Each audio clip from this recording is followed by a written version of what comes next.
To be successful, simple lang, don't give up. Kasi once sumuko ka, failure ka na. Pag hindi ka sumuko, hindi ka failure. And yung failure, hindi siya opposite ng success. Failure is necessary to become successful. Failure is the stepping stone to success. Kung sa hagdan, failure, failure, failure, failure, hanggang marating mo yung success. Hindi pwedeng takot ka sa failure. Pag takot ka sa failure, your life will end as a failure also. As long as you're willing kang sumugal, willing kang lumaban, ang mali na lang ng tao, lumalaban sila for the wrong thing. They're looking for passion, passion, passion. Okay, meron kang passion. Kung hindi ka kumikita dyan sa passion mo, sa panahon ngayon, it's not the love of money that causes problems. It's the lack of money. Di ba walang pera kaya gumagawa ng krimen? Correct. Di ba yung maraming pera, maraming pwedeng tulungan? Tapos yung sinasabi nila, money is the root of all evil. Hindi. It's the love of money that's the root of all evil, or the lack of money that's the root of all evil. Di ba?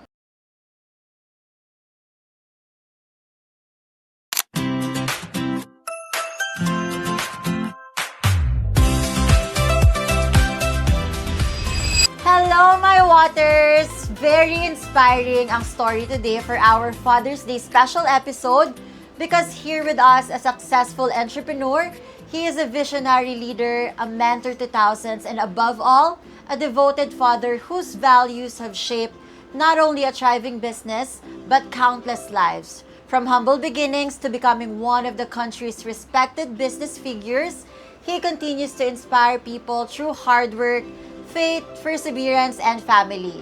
Kilalanin natin siya dito lang sa With Lars. Bawat episode, iba-ibang kwento ang ating mapapanood at maririnig. Ngayon, business story side naman tayo. Sobrang saya ng aking puso at labis ang aking pasasalamat sa pagkakataong maibahagi ang panibagong yugto ng aking journey kasama kayong lahat na patuloy na nagtitiwala at sumusuporta sa akin. This is the show where you'll see a better, more authentic version of me, the real me beyond pageantry. And in this new chapter, I want us to get to know each other even more deeper, more personal, and more genuine. So stay with me, sama-sama tayong tumawa, humalakhak, umiyak, at makichika, only here with Lars.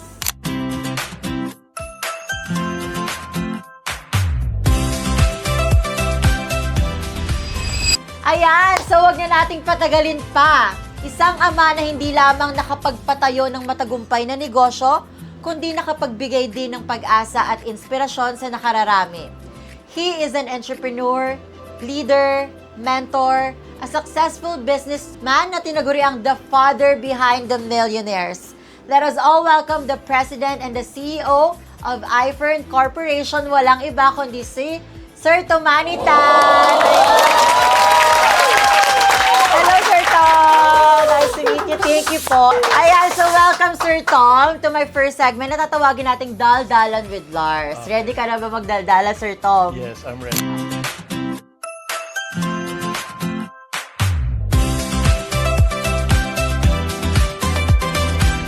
Ayan, ready na. Kasi dito sa Daldalan, hindi lang pagiging dals ang pag-uusapan natin. Kasama ang aking manika na si Larsisa. Ayan, dahil dito, mas gusto ka pa naming mas makilala pa. Kasi usually, syempre, sa mga interviews mo, yung mga success stories mo, yung narinig na ng mga nakararami. So dito, pwede mo ba kaming kwentuhan yung childhood mo? Kasi hindi pa namin naririnig yan. Okay. Ano ba ang childhood ng isang Sir Tom, Dada Tom? So, my childhood, I would say very privileged kasi ako yung unang apo, no, on both sides. So, ako yung panganay na apo sa father side and sa mother side. So, both my grandparents and grandparents spoiled me. Istorya kasi ng father ko, he was a working student. He was a scholar. So, yung childhood niya, wala siyang toys, no? So, every day daw, pagka weekend, pumunta siya dun sa store sa province, tinitignan niya yung baril na laruan na gustong-gusto niya. Every Saturday, tinitignan daw niya yun hanggang finally nabili niya. And then he promised himself na yung magiging anak daw niya never would want for a toy. Any toy na gusto namin, he would buy for us. So, spoiled kami sa laruan. And I remember nung lilipat kami ng tirahan, isang truck yung laruan namin na nilipat dun sa bagong bahay. Wow, ang dami. Tapos sa weekends, we would go have dinner. go have lunch. Tapos every Sunday, it's either Manila Hotel or Manila Peninsula kasi member nung Bay Club and Clark and Hatch Fitness Center yung father ko sa yung ninong ko. So, we would go swimming, then have afternoon snacks. Tapos nag-gym yung father ko sa yung ninong ko. So, yun yung weekends namin. Palaging nasa hotel lang kami. But having that said, you're privileged. At that time, alam mong privileged ka na. Nung bata ka. Hindi kasi yun yung typical Sa pamilya namin, ganun lahat So I have cousins na mas marami siyang toy sa akin. So parang feeling ko, ako yung mahirap, siya yung Ay, mayaman. ganon? May na-feel ka pang ganon? Oo, kasi kunyari, isang toy ko, 10 yung kanya. Oh. Pag dalawang toy ko, 20 yung kanya. So, every time I go to his house, mas marami siyang toy. So, palaro nito. Although, hindi naman,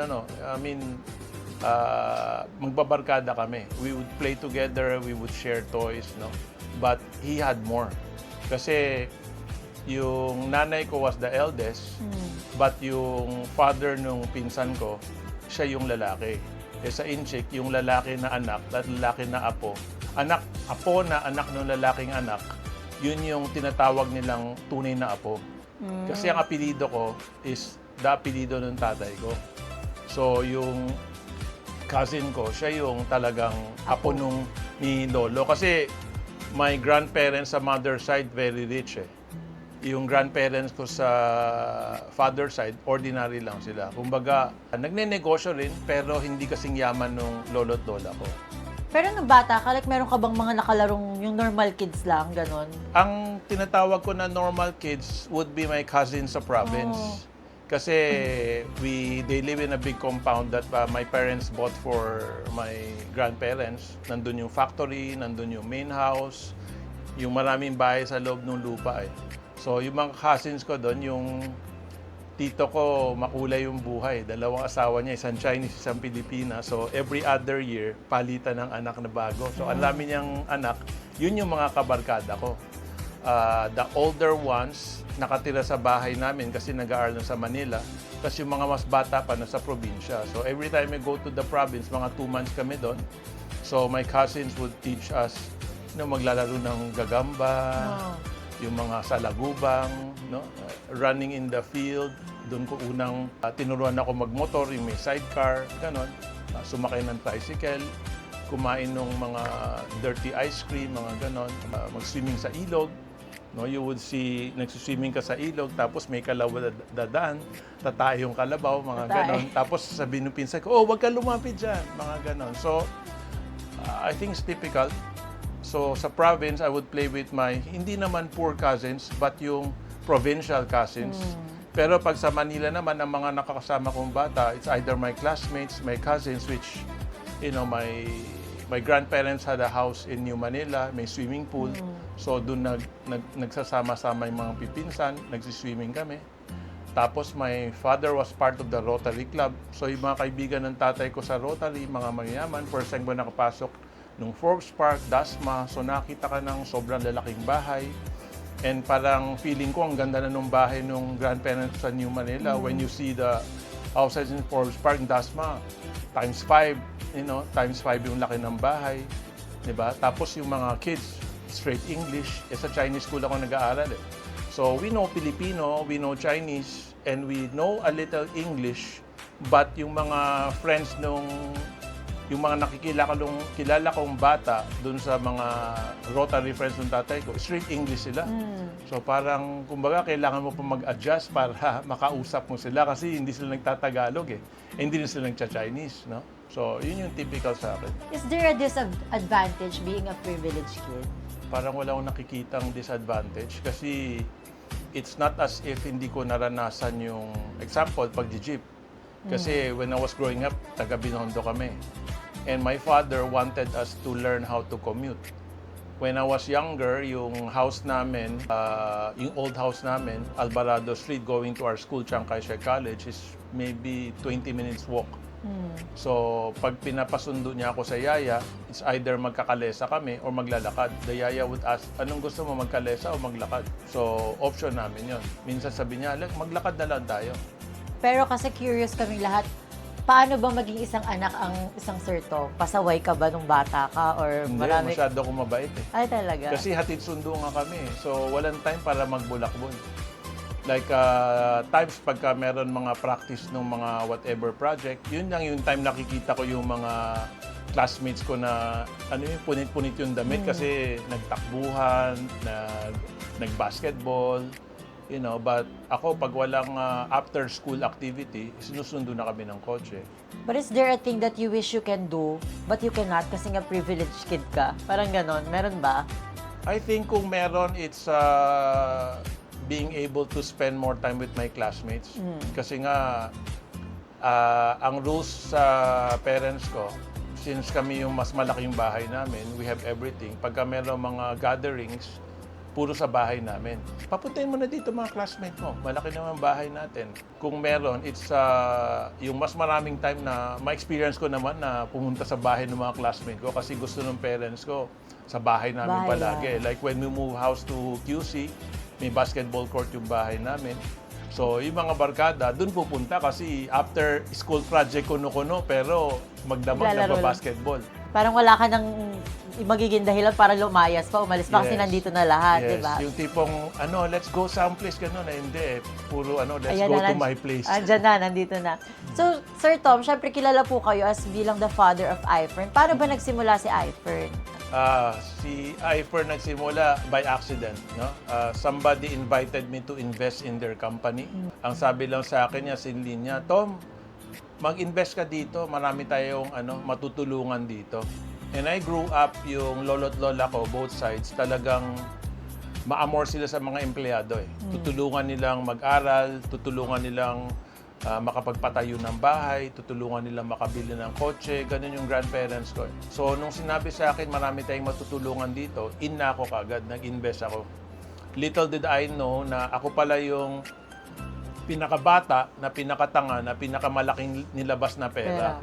So, nung nalulugi na yung kumpanya, wala akong choice. It's either hayaan ko siyang magsara or i-take over ko. So, I took over the mother company of iFern, which is Fern Incorporated. I took that over. And 2005, from a bankrupt company, by 2007, 1 billion na yung benta. Wow, grabe. Diba?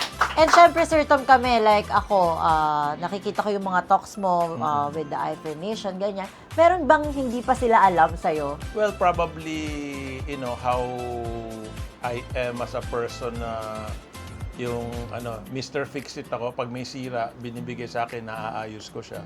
Tapos, I spent a lot of time with my children when they were growing up. President ako ng PTA. No? That time, yung 4 na anak ko, sabay silang nasa nursery school kasi sunod-sunod yung ages nila. 1998, 1999, 2000 sila pinanganak. So, since magkakalapit yung age, nagpang-abot na 4 sila yung nandun. And then, one time I attended, nagpa-gather ng meeting mga parents. Since ako lang yung tatay na nandun, biglang, by the way, Mr. Tan, you're the president of the PTA. Tapos yung mga nanay, bumoto lahat sa akin. So, by accident, I became the PTA president. And during that time, meron period na retired ako eh. Parang feeling ko, okay na ako sa pagnenegosyo. Hindi na ako interested mong patakbo ng negosyo. So, every day, naghahatid sundo ako ng bata. Pag uwi nila, nag-tutor ako sa kanila. President ako ng PTA. And then, we had a lot of time, playing with them, taking them out. Tapos, pero na-bored ako. Na-bored ako sa ganung lifestyle. Kasi, example, pagka magpapagupit ako, today, magpapagupit lang ako. Kasi pag nagpa-manicure, pedicure ako, wala na akong gagawin bukas. So, tomorrow, paghatid ng anak, manicure naman. Tapos, the next day, paghatid, pedicure naman. So, tapos, wala na magawa. Sige, shave mo na ako. No? So, because there's nothing to do. And I realized that I can do more with life. And then I attended a seminar, and I came out of the seminar na those who have more should share more. And I should go out and make a difference in my life. And sakto, at that time, na bankrupt si Fern from the previous management. So, January 2005, I decided to take over management. And yun yung in-apply ko. Sabi ko, pag iti-take over ko to, I should be able to make a difference in people's lives. no? And then I should be able to share my blessings. Yung blessing sa akin yung mabilis gumawa ng pera. So that's why it became my passion to help people how to earn money. Until with the help of my partner Kim, naging creating 1 million millionaires na. Yes, Kasi so nakahanap na ako ng partner na kayang tumulong sa akin at naintindihan yung gusto ko gawin. Correct. Having that is kasi we've heard lots of success stories ng iFern, di ba? Ikaw ba, Dada Tom, do you consider yourself successful na? I consider myself successful pero the mission is not yet done. Kasi nga 1 million millionaires and palagi kong sinasabi sa mga leaders na hindi aabot yung 1 million millionaires in my lifetime. Kasi in order for 1 million millionaires, ang kailangan ko 1 trillion pesos in earnings, no, to the members. So that's why sabi ko, ang important yung kultura at sistema na makikreate namin ngayon habang buhay ako na maililipat namin sa mga top leaders natin na sila na magtutuloy. And of course, I'm developing my successor also on the management side. Yeah, so ito na po, last na hypothetical question. Kung, for example, hindi po kayo si Sir Tom, tapos meron po kayong, hindi niyo po kilala yung iFern, and meron po kayong 1 million pesos, saan niyo po gagamitin yung pera? Siyempre sa iFern. Kung hindi niyo po kilala yung iFern.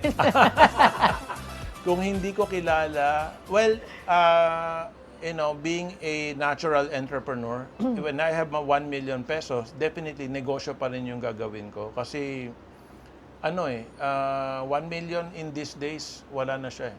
No? When I say 1 million millionaires, tinuturuan natin yung tao ng abilidad kung paano kumita ng 1 million. Kasi right now, earning 1 million, kaya gastusin yung 1 million in one day. Ayan!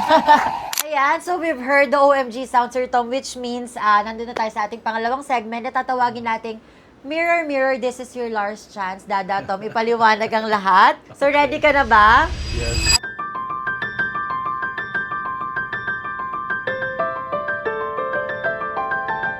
Ayan, kasi dito po sa Mirror Mirror segment, malalaman namin ang mas malalim pa na pananaw mo at ilang pangyayari sa buhay mo na ipa-flash namin sa screen. So, Okay. let's roll VTR. Green.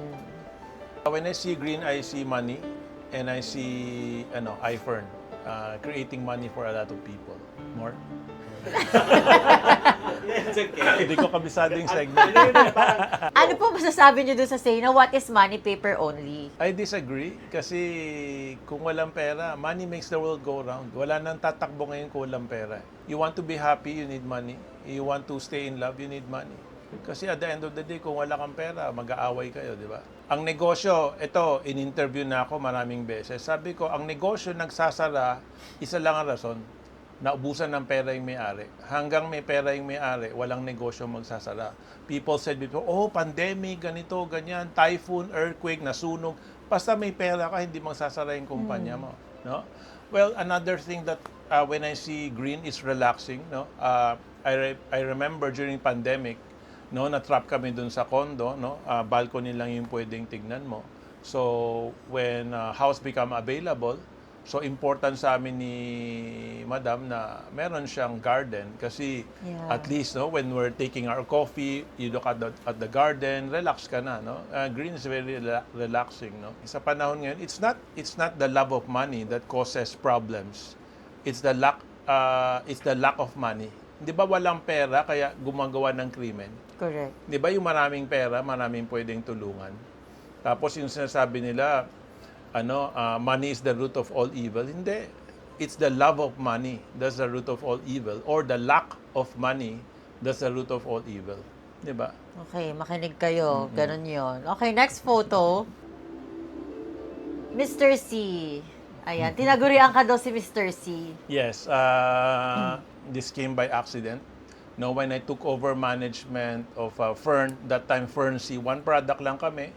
It was not because I wanted to create the most famous vitamin C in the Philippines or the multi-awarded vitamin C in the world, no. sakto lang yung product na meron kami na acidic vitamin C ay yung binebenta sa market ascorbic acid which was acidic. So nung nag-launching kami niyan, pinagtatawanan pa nga kami. Sabi, sira ulo lang yung magne-networking company or direct selling ng vitamin C kasi nabibili naman yan sa Mercury Drug, sa lahat ng drugstore. No, but we change people's minds. No, napatunayan namin na mas maganda yung sodium ascorbate vitamin C kaysa sa ordinary vitamin C. And yung mga tao taking it, gumagaling. Mga tao taking it, mas matagal yung vitamin C sa katawan nila, mas protected sila. And sobrang daming klaseng sakit, no? Cancer, sakit sa puso, mga skin problem, lahat connected sa vitamin C. Hindi lang yan sa ubo at sipon, no? And I remember one magazine interview, tawag nila sa akin, the Vitamin C Evangelist. Kasi nagtuturo ako about vitamin C and because of paggamit at pagbenta ng vitamin C, hindi lang pala kalusugan, pati yung kalusugan ng bulsa mo na-cure din. Yung cancer sa bulsa napagaling din. So, I gladly accept, no, being called Mr. C.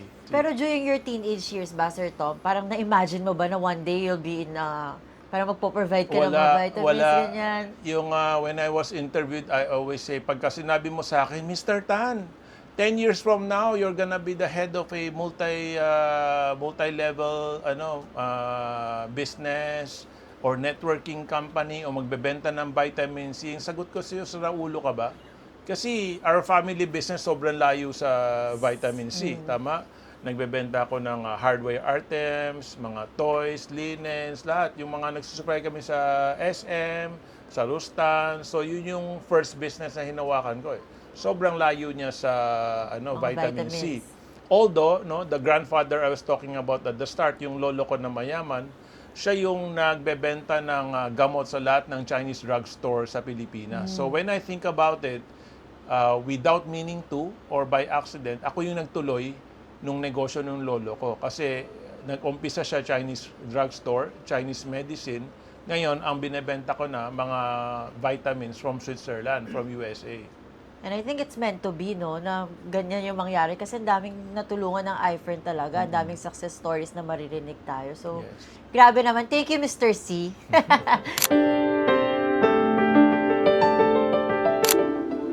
Mr. D. Ito magandang kwento to kasi I visited the DSM's head office in Switzerland. Bakit? Kasi 2007-2008, I was taking my master's degree in entrepreneurship. And sabi dun sa one of the subjects, sabi nila, you need to find out sa negosyo mo kung saan ka mahina. Mahina ka ba sa supplier? Mahina ka ba sa customer mo? Mahina ba operations ng company mo? So, tinanong nila, may kontrata ka ba sa supplier ng vitamin C mo? And I realized wala. Sabi niya, paano kung biglang hindi kanya nabentahan ng vitamin C? So immediately nag-contact ako sa supplier namin. Sabi ko, can I visit the head office? I want to propose a guaranteed supply contract, no, with the DSM. So that was 2007. Pumunta ako ng Switzerland para makipag-meeting sa mga executives doon.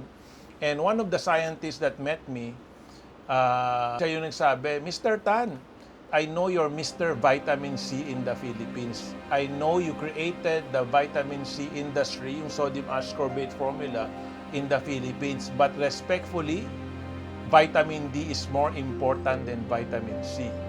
2007 niya yan sinabi sa akin. Nagpakita siya ng, a good thing we're on a talk show.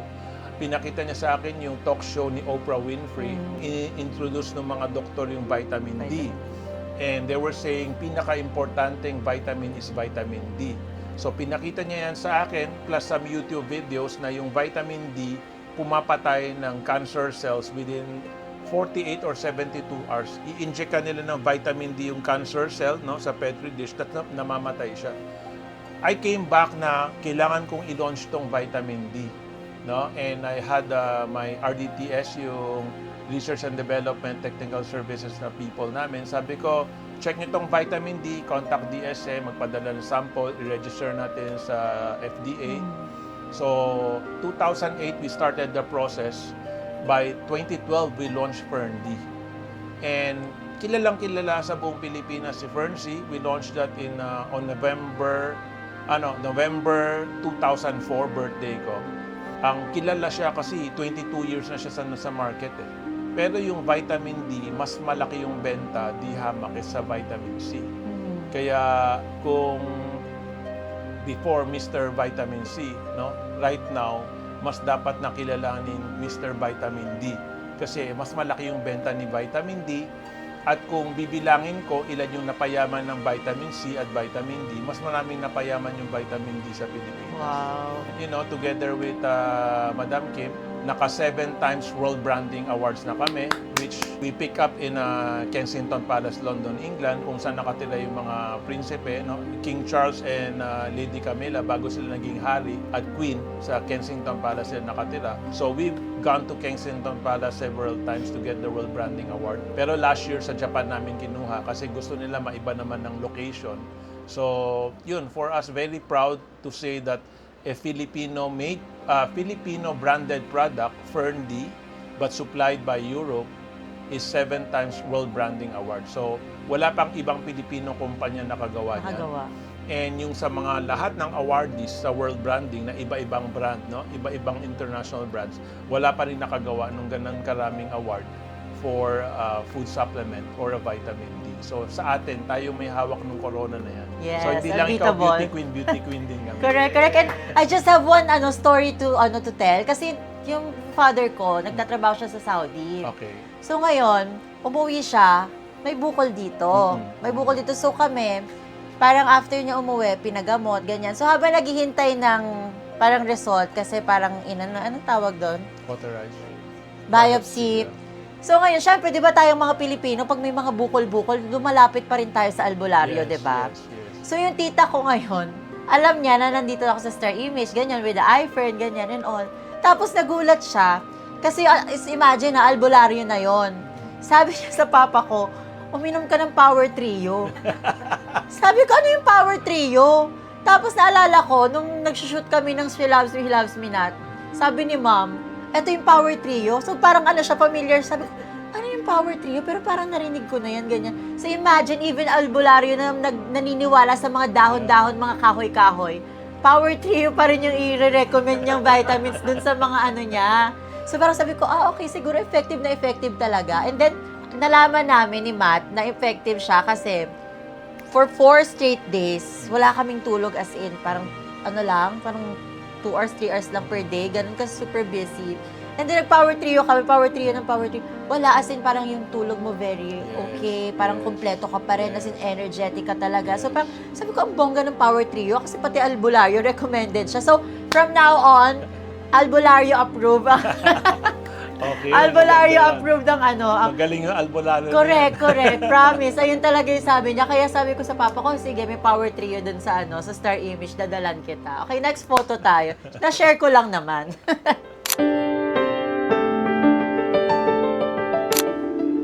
Ayan. COVID-19. Okay, COVID-19, I was just talking to some leaders the other day, no. Sabi ko, while the rest of the whole world, no, nag-stop yung buong mundo at maraming namatay, yun yung time na busy si iFern. Kasi no less than the World Health Organization and the FDA, no, and government agencies, silang nagsasabi na kailangan mag-take ng vitamin D, kailangan mag-take ng zinc. So, sakto sa kwento mong Power Trio kasi Fern Active Milk yun, yung Power Trio. So, Fern D is vitamin D. Fern Active may vitamin C, may zinc siya. So, kumbaga, yung product natin, kailangan. And that was a time na sobrang dami, OFW, seaman, office worker, factory worker, lahat ng nawalan ng trabaho, iFern ang pinuntahan nila kasi iFern lang yung pwedeng pagkakitaan during pandemic. Tapos, sa lahat ng products, no, kailangan. Sabi ko, ibang-iba yung need kasi before people take vitamins to be healthy, ngayon people are taking our products not to die. Iba yung Not to takot die, kasi gusto mo magte-take ka o mamamatay ka. Syempre magte-take tayo. Kahit na yung last money mo na, ibibili mo siya kasi takot kang mamatay, 'di ba? Yan na yung magpapagaling sa iyo. So, COVID-19 was a big curse to everybody, but it was a blessing to iFern. And we look at it in this way na curse siya, pero the blessing is dahil pinopromote mo yung negosyo mo, pinopromote mo yung produkto mo, marami kang natulungan. yung instead of mamamatay, mabubuhay siya. Mabubuhay. And walang katapusan yung mga testimony namin ganon. Mamamatay na, hindi na makahinga, nag-power trio, gumaling, pinasok namin sa hospital, hindi naman gumagaling, tapos habang hindi nakatingin yung doktor, pinapainom namin ng vitamins, yun yung nagpagaling sa kanila. And at the same time, hindi kailangan maghintay na ayuda yung mga tao kasi meron silang magandang pagkakakitaan. And at that time, kahit hindi ka lumabas ng bahay, kikita ka talaga. Kasi Zoom meeting lang, yung mga tao na walang hanap buhay, wala na yung sarado na yung negosyo, makikinig lang sa Zoom, tapos ayun na, bibili na, magdi-distributor na, kumikita na. That time, walang taong hindi kailangan yung vitamin D, walang taong hindi kailangan ng vitamin zinc. So, we were providing all that. Yeah, and also COVID made us realize na everything means nothing if you're not healthy. Totoo. Diba? Sabi nga nila, ang tao, marami kang problema, no? Babayarin dito, nag-away, whatever, ganyan. Pero pag may sakit ka, isa lang ang problema mo. 'Di ba? Yung mo lang yung kalusugan mo. Once you have a health problem, all problems disappear. Kasi kung mamatay ka, wala ka na problema. Oo, yun Diba? din naman, di ba? Palagi ko sinasabi, gusto mo walang problema, pagkamatay ka, wala ka na problema. 'Di ba? Yung problema, napasa mo na sa mga taong iniwan mo. Taong iniwan. 'Di ba? Kaya maganda, bago tayo mamatay, huwag na tayo mag-iiwan ng problema sa mga pamilya True, natin. So, dapat true, tayo, very settled, ganon. May insurance yung buhay or ano, di ba? Okay, next photo. Yan na. Si Sir Tom. Syempre kasi po kayo, inspirasyon kayo sa maraming mga tao, lalo na yung mga iFern Nation natin na naglo-look up po sa inyo. So, anong just message to them na parang paano ba maging successful or ano bang what it takes to be just like Sir Tom? Just like Sir Tom, parang mahirap yun. Ano na lang, how to be successful. Kasi hindi ko maituturo yung sinasabi ko, I don't know why God gave me this passion to help people and to teach people how to become millionaires. Hindi ko naman siya hinanap. Basta binigay na lang sa akin na yun yung burning desire, yung burning need ko na makatulong. To be successful, simple lang, don't give up. Kasi once sumuko ka, failure ka na. Pag hindi ka sumuko, hindi ka failure. And yung failure, hindi siya opposite ng success. Failure is necessary to become successful. Failure is the stepping stone to success. Kung ba sa hagdan, failure, hanggang marating mo yung success. Hindi pwedeng takot ka sa failure. Pag takot ka sa failure, your life will end as a failure also. As long as you're willing kang sumugal, willing kang lumaban, ang mali na lang ng tao, lumalaban sila for the wrong thing. They're looking for passion. Okay, meron kang passion. Kung hindi ka kumikita sa passion. Ayan, sorry Sir Tom, OMG sound tayo. Alam nyo, kulang yung tatlong segment para pag nakikinig ka kay Sir Tom, I mean, inspiring talaga. So kung kayo, gusto niyo pang makarinig, kasi kulang tong natin episode na to sa mga marami pang mga knowledge and wisdom na share ni Sir Tom. So, makinig kayo sa iFern. Ayan, maging iFern Nation na rin kayo. And of course, nandito na tayo sa ating third part ng segment na tatawagin nating Wish Colors. Hiling mo, hiling nating lahat.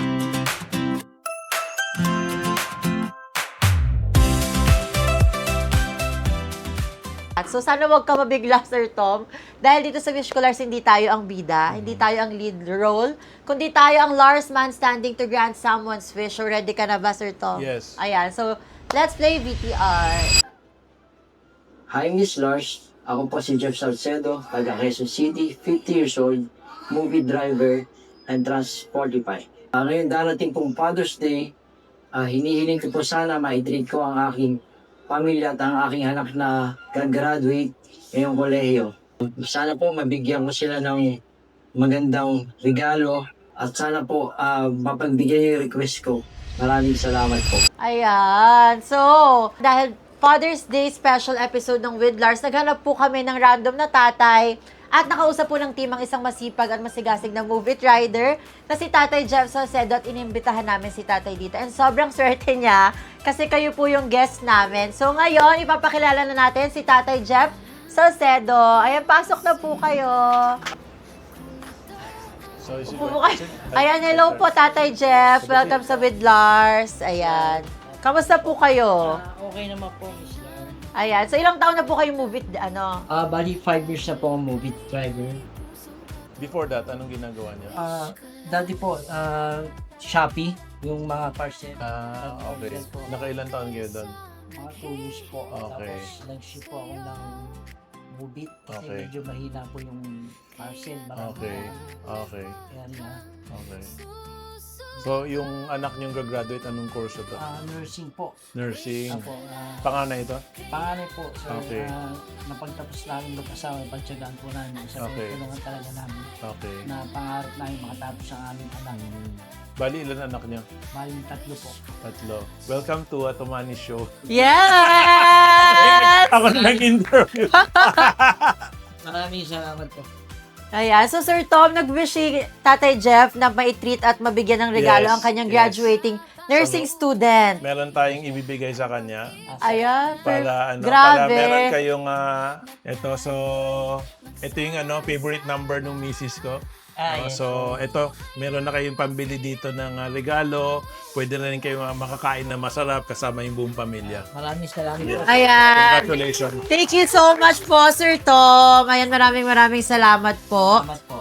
And of course, maraming salamat po, Sir Tom, sa pag-grant ng wish ng ating wisher na si Tatay Jeff. Congratulations. Nakagraduate ka na ng nurse. Di ba? Ayan, ano pong message nyo?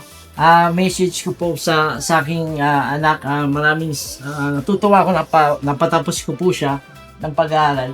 Kahit alam kong nahihirapan din po siya dahil nagtitinda rin siya ng tinapay sa mga kaklase niya para may pagtuto sa kanyang Okay. pag-aaral. At sa same time pandagbawas tuition din po sa amin. Imbitahan po namin kayo sa iFern. Tignan nyo, meron kaming negosyo doon. salamat po. Baka magustuhan ng anak nyo kasi mas magandang kita doon kaysa sa tinapay. Oh, yes. Nakabagay ang mga nurses doon. Correct. Yung mga top earner namin nurse. Salamat. Kasi vitamina yung produkto namin. Maraming salamat. Ayan, so from the bottom of my heart, Sir Tom, maraming salamat po sa pagpapaunlak sa amin dito sa With Lars for our Father's Day special episode. Ayan, talaga namang for sure, maraming mga tatay, maraming mga tao, hindi lang mga lalaki or mga tatay, ang mai-inspire na mas maging successful at mag-thrive sa buhay gaya po ng ginawa ninyong hard work. And of course, sobrang proud ang iFern Nation sa inyo to be their father. Ayan. So, maraming salamat po. And of course, natapos na naman tayo ng isang araw at isang episode ng Daldala. Nakita natin ang mga pictures na sumasalamin sa buhay ni Sir Tom. At meron naman tayo isang wish na natupad dito sa Wish ko, Lars. Ayan nga ang wish ni Tatay Jeff na mabigyan ng regalo ang kanyang mga anak. Ayan. So, for today's episode, Sir Tom, I just have a very special quotes to share that a father's greatest achievement is not the success he builds, but the values he leaves behind. Ang isang mabuting ama ay hindi lang gumagawa ng magandang buhay para sa pamilya, bagkus gumagawa siya ng magandang kinabukasan para sa nakararami at susunod pang henerasyon. Agree ka ba doon, Sir Tom? Agree na agree. Ayan, kaya sa mga dada, daddy, tatay, ama ng bawat tahanan, saludo po kami sa inyo. Happy Father's Day! Yes! Ayan, and of course, bago tayo mag-thank you sa ating mga sponsors, ikaw ba, Sir Tom, meron ka bang gustong pasalamatan, i-promote, ayan, invite ang ating mga future iFern Nations na maging part ng iFern? Happy Father's Day to everybody and I love you, baby. Yes! Ayun lang ang message niya. Ganun lang. And of course, here with Lars, we are very much grateful to our sponsors, Hanam Premier, thank you so much. Super Placenta, Star Image Studio, Star Image Artist Management, Firmark Philippines, iFern Global Prosperity, and Kim's Diary by Madam Kim for our supplements and skincare, Dollar Store PH for my wardrobe, House Science for Studio Collaterals, The Queen Palm for my nails, Style and Concept by RJ Salas for our flowers, Hair by Dom Base, and Makeup by Patrick Azul for my makeup. And of course, thank you, Lord Jesus, for this wonderful life with Lars. And of course, magkita-kita po ulit tayo next episode sa With Lars.